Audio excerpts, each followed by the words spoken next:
Alors voilà, pour continuer cette séquence des plantes toxiques, voici une petite ciguë. Donc je vous parlais au printemps du cerfeuil penché, qui est une plante toxique, donc Caerophyllum temulum, et je faisais la distinction avec avec l'antrisque, avec le cerfeuil des bois, l'Antriscus sylvestris. Ce sont des plantes, ces deux plantes, ce sont des plantes qui arrivent plus tôt dans la saison, donc plus au printemps. Ici, on est à la mi-juin. Et donc la petite ciguë, c'est une plante qui est plus une plante d'été. Donc on va retrouver un peu plus tard, mais cela dit, à certains moments, dans des situations bien exposées, la petite ciguë peut arriver plus tôt.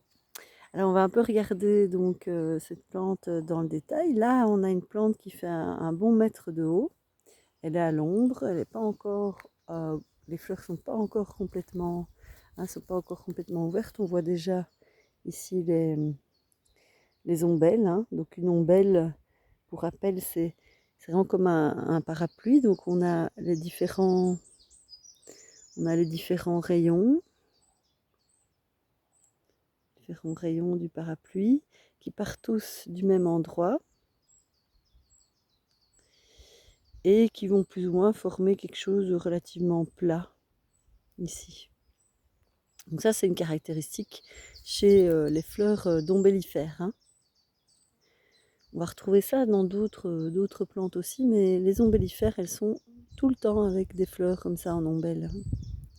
Alors la petite ciguë, si on regarde les feuilles, c'est des feuilles qui sont assez proches des feuilles de la carotte, des feuilles surtout du persil plat, mais aussi du cerfeuil.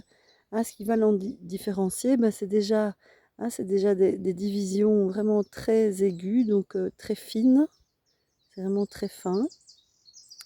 Le dessus de la feuille est mat, peut-être un peu bleuté, et surtout le dessous de la feuille est brillant.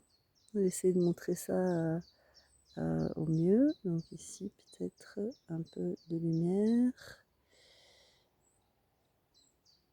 J'essaie d'aller sur des endroits où il y a de la lumière, c'est le pouce à l'ombre, voilà. Et donc le dessous est vraiment brillant. C'est pas le cas du persil plat notamment, hein. Donc ça, c'est une caractéristique avec les feuilles. Mais ça, ce sont des caractéristiques donc qu'on peut voir quand on n'a pas encore les fleurs, hein. Donc attention, hein, que la petite ciguë, parfois, elle peut se retrouver dans le persil. Il faut faire un peu attention de ce qu'on cueille. Mais non, elle n'a pas du tout d'odeur. Quand on la froisse, elle n'a pas du tout d'odeur, cette plante-là. Donc c'est une plante qu'on va retrouver,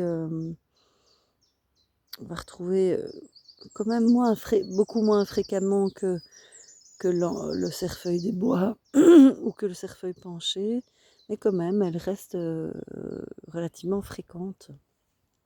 Alors quand on regarde la tige par rapport au cerfeuil des bois, notamment Triscus sylvestris, qui était poilu, là on voit que c'est une plante qui est glabre. Il n'y a pas du tout de poils, elle est même un peu luisante, comme le persil en fait, hein. Mais par contre, donc toujours ce revers de feuille qui est un peu brillant. Et alors autre chose, ici plus par rapport aux fleurs, alors quand on a les fleurs c'est plus facile, hein, parce qu'on voit que là les fleurs elles sont chaque fois avec donc, les petites ombelles qu'on appelle des ombellules, donc c'est parties de l'inflorescence, qui sont de nouveau des petites ombelles en elles-mêmes. Oh, là il y a pas mal de petites fleurs encore qui vont former une petite ombelle. Mais on voit que chaque fois ces ombellules, elles sont avec trois longues arêtes comme ça qui sont vers le bas. En fait, ce sont des bractées. Là, ce sont des feuilles qui sont à la base de cette inflorescence, de cette petite partie d'inflorescence. Et ces bractées, une fois que la plante va s'ouvrir, les fleurs vont s'ouvrir, ces bractées, elles vont vraiment être dirigées comme ça vers le bas. Donc sous l'ombellule, ça va être dirigé vers le bas. Et déjà, quand on voit ça, on voit une bractée qui est juste divisée en trois. Alors là, c'est sûr que c'est la petite ciguë. Hein, la carotte sauvage ne fait pas ça, le persil non plus, hein. Le persil, il a des petites bractées, mais beaucoup plus que 3 petites bractées sous l'ombellule. Donc avec les fleurs, c'est vraiment assez simple en fait de distinguer la petite ciguë des autres espèces. C'est la seule qui fait ces 3 longues bractées et qui, là, elles sont étalées pour le moment, mais à la floraison, elles vont se diriger vers le bas. Donc apprenez à reconnaître la petite ciguë quand elle est en fleurs, parce que là, vous avez des critères qui sont faciles. Et ensuite, quand elle est en fleurs, vous observez les feuilles, vous faites vraiment une image, vous visualisez vraiment bien, vous imprimez cette image en vous pour pouvoir la reconnaître, la déceler à d'autres endroits.